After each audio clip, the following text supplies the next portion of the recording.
ঘৰখনৰ এই স্থানত আপুনি আপোনাৰ ঘৰৰ চাবিকোছা ৰাখক। তাৰ পিছত আপুনি নিজেই আপোনাৰ ঘৰখনৰ আৰ্থিক প্ৰগতি দেখিব। ভগৱান শ্ৰীকৃষ্ণলৈ সেৱা নিবেদন কৰি আহক ভিডিঅ'টোৰ মাজলৈ সোমাই যাওঁ। নমস্কাৰ প্ৰিয় দৰ্শক, কানেক্ট উইথ তেজস্বিনীৰ এটা নতুন ভিডিঅ'লৈ আপোনালোক সকলোকে স্বাগতম জনাইছোঁ। একোছা চাবিয়ে আপোনাৰ ভাগ্য সলাই দিব পাৰে। যদি চাবি আছে তেন্তে আপোনাৰ জীৱনো আছে, কাৰণ এই চাবিয়ে আমাৰ জীৱনৰ বহু দুৱাৰ মুকলি কৰি দিয়ে। আপুনিও চাগে নিশ্চয় দেখিছে, বহু মানুহেই ডিঙিত ৰূপৰ চাবি পৰিধান কৰে। মানুহে ডিঙিত ৰূপৰ চাবি কিয় পৰিধান কৰে জানেনে? ইয়াৰ আঁৰত এটা ডাঙৰ কাৰণ আছে।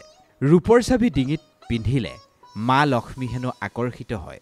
আপোনাৰ হাতলৈ যে ধন আহে, সেই ধন আপোনাৰ হাতত পৰ্যাপ্ত পৰিমাণে কিয় নাথাকে সেয়া আপুনি জানেনে? আজি মই এনেকুৱা এটা ভিডিঅ' আপোনাৰ ওচৰলৈ লৈ আহিছোঁ। এই ভিডিঅ'টো চোৱাৰ পিছত আপোনাৰ আৰ্থিক বহু সমস্যা নোহোৱা হৈ যাব। তলা চাবিৰ গুৰুত্ব কেৱল মানুহৰ জীৱনতেই নাই।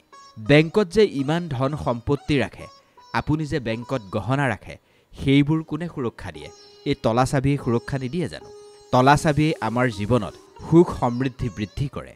তলাক ৰাহু, কেতু, শনি আৰু দুৰ্ভাগ্যৰ প্ৰতীক বুলি কোৱা হয়।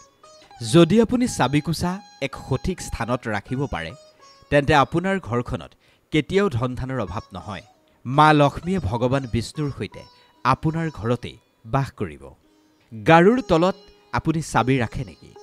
গাৰুৰ তলত যদি আপুনি চাবি ৰাখে, তেন্তে এই ভিডিঅ'টো আপোনাৰ কাৰণে গুৰুত্বপূৰ্ণ। মহিলাসকলে আজি ভিডিঅ'টো পাৰিলে শেষলৈকে চাওক, কাৰণ এই ভিডিঅ'টোৰ বহু গুৰুত্ব আছে আপোনাৰ জীৱনত। প্ৰথমেই মই আপোনালোকক চাবি সম্বন্ধীয় কিছুমান গুৰুত্বপূৰ্ণ কথা ক'বলৈ ওলাইছোঁ। ঘৰখনৰ কোন স্থানত কেনেদৰে চাবি ৰাখিব লাগে, চাবি ৰখাৰ স্থান কোনখিনি হ'ব লাগে। মা লক্ষ্মীক তুষ্ট কৰিবৰ কাৰণে আমি দীপাৱলী, ধনতেৰছ আদিত ঘৰলৈ চাবি কিনি আনো, কাৰণ চাবিৰ ভিতৰত এনেকুৱা চমৎকাৰী শক্তি থাকে বুলি কোৱা হয়, যিখিনিয়ে মানুহক আধ্যাত্মিক উন্নতি প্ৰদান কৰে। চাবি কেতিয়াও মানুহে ভুল দিশত ৰাখিব নালাগে। চাবি মানুহে কেনেদৰে ৰাখিব লাগে আৰু চাবি ৰখাৰ সঠিক স্থান কি, সেই সকলো মই এতিয়া আপোনাক পৰ্যায়ক্ৰমে এফালৰ পৰা কৈ যাম। আমাৰ এনেকুৱা বহু মানুহ আছে যি তলা চাবি যিকোনো স্থানতে পেলাই থৈ দিয়ে, কিন্তু এনেকুৱা ভুলতো কৰিব নালাগে। মই পুনৰ কৈছোঁ, তলা চাবিয়ে আপোনাৰ ধন সম্পত্তি সুৰক্ষা দিয়ে। চাবিক ভাগ্যৰ এক কাৰণ বুলি কোৱা হৈছে। মা লক্ষ্মীক যেতিয়া আমি পূজা কৰোঁ, সেই পূজাৰ সময়ত মা লক্ষ্মীক আমি যাতে সন্তুষ্ট কৰিব পাৰোঁ, তেওঁৰ কৃপাৰ পৰা যাতে আমি বঞ্চিত নহওঁ, তাৰ বাবে আমি ঘৰলৈ চাবি আনো। মই ইতিমধ্যে উল্লেখ কৰিছোঁ, দীপাৱলী, ধনতেৰছত ঘৰলৈ চাবি অনাটো এক পৰম্পৰা। বোৱাৰীগৰাকীক কিয় একোছা চাবি দিয়া হয়? আজিও বহু গ্ৰামাঞ্চলত এই পৰম্পৰা দেখা যায়। শাস্ত্ৰৰ মতে নতুন বোৱাৰীজনী ঘৰলৈ অহা লখিমী, তেওঁক সদায় লক্ষ্মীস্বৰূপা জ্ঞান কৰা হয়। যিহেতু নতুন বোৱাৰীগৰাকীকেই ধন ঐশ্বৰ্যৰ দেৱী লক্ষ্মী বুলি জ্ঞান কৰা হয়, মা লক্ষ্মী যাতে সেই নতুন বোৱাৰীগৰাকীৰ প্ৰতি বেছিকৈ আকৰ্ষিত হয়, সেইবাবে তেওঁক একোছা চাবি দিয়া হয়। কাৰণ ধন ঐশ্বৰ্যৰ গৰাকী সদায় মা লক্ষ্মী, আৰু ধন ঐশ্বৰ্যৰ সেই দেৱী বুলি যিহেতু ঘৰৰ নতুন বোৱাৰীজনীকেই ভবা হয়, সেইকাৰণেই তেওঁক সেই চাবিকোছা দিয়া হয়, যাতে ঘৰখন তেওঁ সুকলমে ভালদৰে আৰ্থিক অভাৱ অনাটন নোহোৱাকৈ চলাব পাৰে। কিন্তু আপোনাৰ জ্ঞাতাৰ্থে জনাওঁ, চাবিকোছা কেতিয়াও আপুনি ভুল দিশত নাৰাখিব। পুনৰ কৈছোঁ, তলা চাবি কেতিয়াও য'তে ত'তে পেলাই নথ'ব। তলাৰ অৰ্থ কি আপুনি জানে? শাস্ত্ৰৰ মতে ৰাহু হৈছে তলা, অৰ্থাৎ তলাক ৰাহু বুলি গণ্য কৰা হয়। কেতিয়াবা এনেকুৱা হয়, আমাৰ সৌভাগ্যত তলা ওলমি থাকে। তলাক যেনেকৈ ৰাহুৰ প্ৰতীক বুলি কোৱা হয়, চাবিকো ঠিক সেইদৰে বুধৰ প্ৰতীক বুলি কোৱা হয়। বুধক আমি ধনৰ দেৱতা বুলিও ক'ব পাৰোঁ, কাৰণ বুধবাৰৰ দিনটো ভগৱান গণেশৰ প্ৰতি সমৰ্পিত। ঘৰৰ মুখ্য দুৱাৰত কোনটো তলা লগাব লাগে? ঘৰৰ মুখ্য দুৱাৰ মুখত কি তলা লগাব লাগে আপুনি জানেনে? লোহাৰ তলা, তামৰ তলা নে ৰূপৰ তলা? যদি আপোনাৰ ঘৰত টকা পইচা আছে, ধন ধানৰ যদি আপোনাৰ অভাৱ নাই, তেন্তে ঘৰখনৰ মুখ্য দুৱাৰত আপুনি অনবৰতে এটা ৰূপৰ তলা লগাই ৰাখক। শাস্ত্ৰই কৈছে, ঘৰত ৰূপৰ তলা লগোৱাটো অতি শুভ। এই ভিডিঅ'টো চোৱাৰ পিছত আজিৰ পৰা আপুনি এটা কাম কৰিবলৈ নাপাহৰিব। আপুনি ঘৰত থাকক বা নাথাকক এটা তলা ঘৰত অনবৰতেই লগাই ৰাখিব। যদি কিবা কামত আপুনি ঘৰৰ পৰা ওলাই গৈছে, ক'ৰবালৈ ফুৰিবলৈ গৈছে, তেন্তে আপোনাৰ ঘৰৰ গেটত সৰুকৈ হ'লেও এটা তলা ওলমাই ৰাখিব। ঘৰখনৰ গেটখন মই বন্ধ কৰি পূৰ্ণ ৰূপত তলাটো লগাই ৰখাৰ কথা একেবাৰে কোৱা নাই। ঘৰৰ মূল দুৱাৰমুখ বা ঘৰৰ মূল গেটখনত এটা সৰু তলা আপুনি সদায় লগাই ৰাখিব লাগে। ভুল নুবুজিব, মই যে দুৱাৰমুখত তলাটো লগাই ৰখাৰ কথা কৈছোঁ, দুৱাৰখন বন্ধ কৰি তলাটো লগাই ৰাখিবলৈ কোৱা নাই। প্ৰতীকী ৰূপত আপুনি এটা তলা লগাই ৰাখিব। দুৱাৰৰ খিলি বা গেট লগোৱা যি স্থান আছে, য'তেই সুবিধা হয় ত'তেই আপুনি প্ৰতীকী ৰূপত এটা তলা ওলমাই ৰাখক। যিটো তলা আপুনি তাত লগাব তাৰ চাবিটো সদায় নিজৰ লগত ৰাখিব। শাস্ত্ৰই কৈছে, যিখন ঘৰত এনেকৈ প্ৰতীকী ৰূপত এটা তলা ওলমি থাকে সেইখন ঘৰলৈ কেতিয়াও হেনো দুখ দৰিদ্ৰতা সোমাব নোৱাৰে। ঘৰত আপুনি থাকক বা নাথাকক, মুখ্য দুৱাৰ বা মূল গেটত আপুনি এনেদৰে প্ৰতীকী ৰূপত এটা তলা ওলমাই ৰাখিবলৈ একেবাৰে নাপাহৰিব। এই কামটো কৰিবৰ কাৰণে আপুনি বজাৰৰ পৰা এটা সৰু তলা সামান্য মূল্য দি কিনি আনিব আৰু সেই তলাটো সদায় আপুনি মূল দুৱাৰ বা মূল গেটত প্ৰতীকী ৰূপত ওলমাই ৰাখিব। চাবিটো নিজৰ লগত ৰাখিব। বেমাৰ আজাৰ, ৰোগ ব্যাধিৰ পৰা মুক্ত হোৱাৰ লগতে ধন সম্বন্ধীয় যিকোনো সমস্যাৰ পৰা আপুনি বাচি থাকিব পাৰিব। চাবি আপুনি ক'ত ৰাখিব লাগিব, এই ভিডিঅ'টোৰ শেষত মই আপোনাক সেইখিনিও ক'ম। আপুনি কেৱল মন দি শুনি যাওক। বহুতেই হয়তো মোক এটা প্ৰশ্ন কৰিব পাৰে, আমিতো ভাড়াঘৰতহে থাকোঁ, ভাড়াঘৰত তেনেকৈ তলা এটা মই ওলমাই ৰাখিব পাৰিম জানো? ইয়াৰ উত্তৰ একেবাৰে সুস্পষ্ট। আপুনি থকাৰ স্থান যিয়েই নহওক, সেয়া ভাড়াঘৰেই হওক নিজৰ ঘৰেই হওক, তলা এটা আপুনি ওলমাই ৰাখিব পাৰে। ভাড়াঘৰ হ'লেও সেই ঘৰটোততো আপুনি বাস কৰে, সেই কোঠাটোততো আপুনি বাস কৰে। সেই কোঠাটোত যাতে দুখ দৰিদ্ৰতা ৰোগ ব্যাধি সোমাব নোৱাৰে তাৰ কাৰণে আপুনি সেই ভাড়াঘৰৰ মূল দুৱাৰমুখতো এটা তলা যদি ওলমাই ৰাখে তাত একো সমস্যা নাই। এতিয়া আপুনি জানিবলগীয়া আটাইতকৈ গুৰুত্বপূৰ্ণ কথাটো মই ক'ব বিচাৰিছোঁ।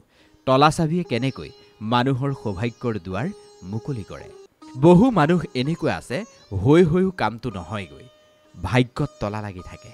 ভাগ্যৰ তলা খুলি দিয়াটো খুবেই জৰুৰী। ইয়াৰ বাবে আপুনি এটা সৰু তলা কিনি আনক। সেই তলাটো আপুনি নুখুলিব। ব্ৰহ্ম মুহূৰ্তত স্নান কৰি, মানে 3 পৰা 5 বজাৰ ভিতৰত আপুনি স্নান কৰি কোনোবা এভাগ মন্দিৰলৈ গৈ সেই তলাটো আপুনি সেই স্থানত এৰি আহক। মন্দিৰৰ দুৱাৰমুখত আপুনি সেই বন্ধ তলা চাবি থৈ আহিব। সেই তলাটো আপুনি নুখুলিব। যেতিয়া মন্দিৰ পৰিষ্কাৰ পৰিচ্ছন্ন কৰিবৰ কাৰণে মন্দিৰৰ পূজাৰী বা আন কোনো লোক সেই মন্দিৰলৈ আহি যিজনেই সেই চাবিটোৰে তলাটো খুলি দিব, তেতিয়াই আপোনাৰ সৌভাগ্যৰ তলা খোল খাই যাব বুলি গভীৰভাৱে বিশ্বাস কৰা হয়। যিজনে পৰম আস্থাৰে এই কামটো কৰিছে তেওঁই জীৱনত ভাল ফল লাভ কৰিছে বুলি দাবী কৰে।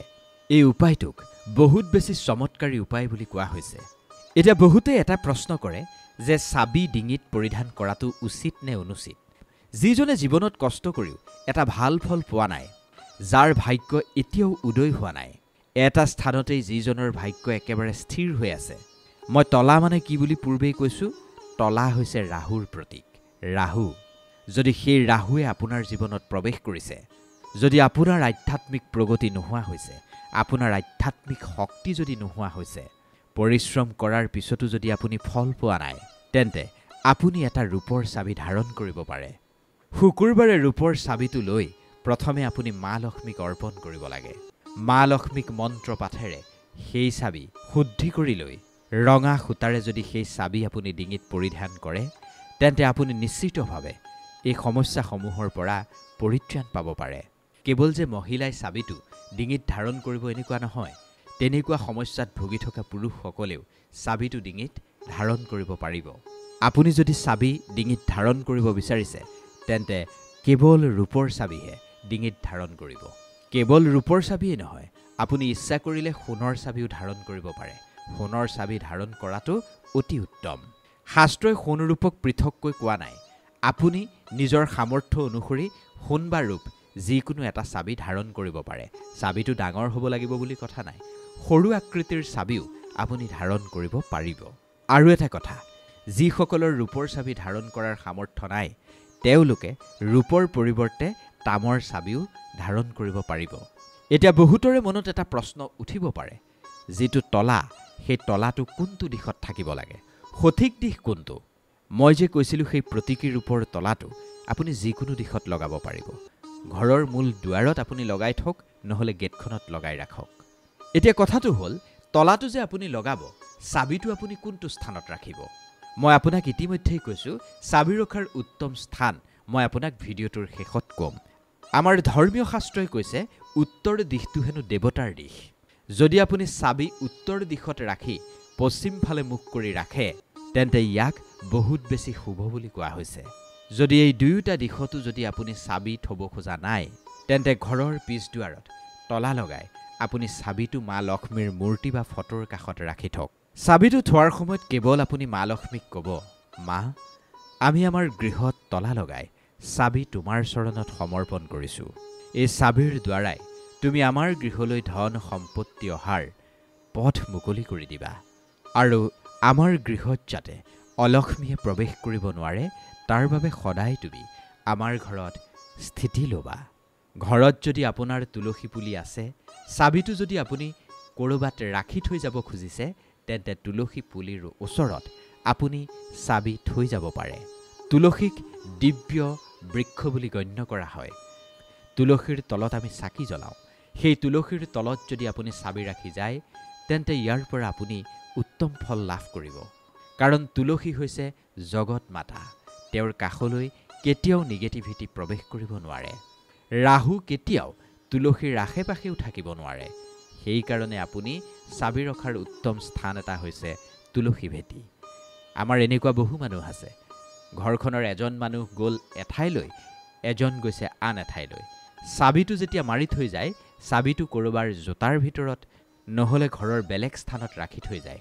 মই কওঁ, এনেকুৱা কৰাতকৈ ঘৰত থকা তুলসী ভেটিৰ ওচৰতেই চাবিটো আপুনি থৈ যাওক। আপোনাৰ ঘৰো সুৰক্ষিত হৈ থাকিল, আপোনাৰ ঘৰলৈ কোনো নিগেটিভিটি আহিবও নোৱাৰে। মা লক্ষ্মীৰ ফটোৰ কাষতো বা ঘৰত যদি মা লক্ষ্মীৰ মূৰ্তি এভাগ আছে, সেই প্ৰতিমা ভাগৰ সন্মুখতো আপুনি চাবি ৰাখিব পাৰে। তেতিয়া আপোনাৰ ঘৰত কোনোদিন অন্নৰ সংকট নহয়, আৰ্থিক সংকট নহয়। আপুনি যিটো চাবি ব্যৱহাৰ কৰে, সেই চাবিটোত মা লক্ষ্মীৰ এটা লকেট বা চুৰিযন্ত্ৰ লগাবলৈ নাপাহৰিব। যি স্থানত মা লক্ষ্মীৰ স্বৰূপ, মা লক্ষ্মীৰ লকেট বা চুৰিযন্ত্ৰ থাকে, সেই স্থানতেই মা লক্ষ্মীয়ে বাস কৰে। তলাচাবি সম্বন্ধীয় এই ভিডিঅ'টো চাই আপোনাৰ কেনেকুৱা লাগিল? যদি ভাবিছে 10 জনৰ এই ভিডিঅ'টোৱে উপকাৰ সাধন কৰিব, তেন্তে যিমান পাৰে সিমান ভিডিঅ'টো শ্বেয়াৰ কৰি আমাৰ চেনেলটো এবাৰ ছাবস্ক্ৰাইব কৰি দিব। ধন্যবাদ।